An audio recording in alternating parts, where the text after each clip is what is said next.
முக்கிய செய்தி. டிசம்பர் 9 மற்றும் 10 தேதிகளில் சட்டப்பேரவை கூட்டத்தை நடத்த அலுவல் ஆய்வு கூட்டத்தில் முடிவெடுக்கப்பட்டிருக்கிறது. இது பற்றிய கூடுதல் விவரங்களை வழங்குவதற்காக செய்தியாளர் சாமுவேல் எபினேசன் இணைப்பில் இருக்கிறார்.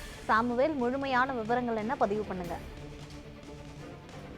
யுவராணி, சட்டப்பேரவை கூட்டத்தொடரானது டிசம்பர் 9 மற்றும் 10 ஆகிய 2 தினங்களில் நடைபெறும் என சபாநாயகர் அப்பாவு தற்போது செய்தியாளர்கள் சந்திப்பில் தெரிவித்திருக்கிறார்.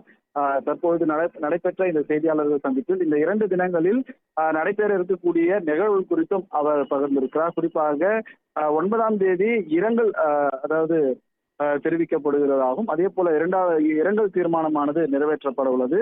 இதைத் தொடர்ந்து 2022, 24 மற்றும் 2025ஆம் ஆண்டின் கூடுதல் செலவுக்கான மானிய கோரிக்கை முதல் பேரவையில் அளிக்கப்படவிருக்கிறது. அதே போல அரசின் தனி தீர்மானமாக மதுரை மாவட்டத்தில் இந்துஸ்தான் ஜிங்க் லிமிடெட் நிறுவனத்திற்கு வழங்கப்பட்ட டங்ஸ்டன் சுரங்க உரிமையை உடனடியாக ரத்து செய்யப்படவும், சம்பந்தப்பட்ட மாநில அரசு அனுமதியின்றி சுரங்க உரிமை ஏலங்களை மேற்கொள்ளக்கூடாது என ஒன்றிய அரசை வலியுறுத்தி அரசின் தனி தீர்மானம் நிறைவேற்றப் போவதாகவும் அவர் தெரிவித்திருக்கிறார். அதே போல இந்த 10ஆம் தேதி நடக்க இருக்கக்கூடிய அந்த கூட்டத்தொடரில் 2024 மற்றும் 2025ஆம் ஆண்டுக்கான கூட்டத்தில் செலவுக்கான மானிய கோரிக்கை மற்றும் அது மீது விவாதம், பதிலுரையும் மற்றும் வாக்கெடுப்பும் நடைபெறும் எனவும் அவர் தெரிவித்திருக்கிறார்.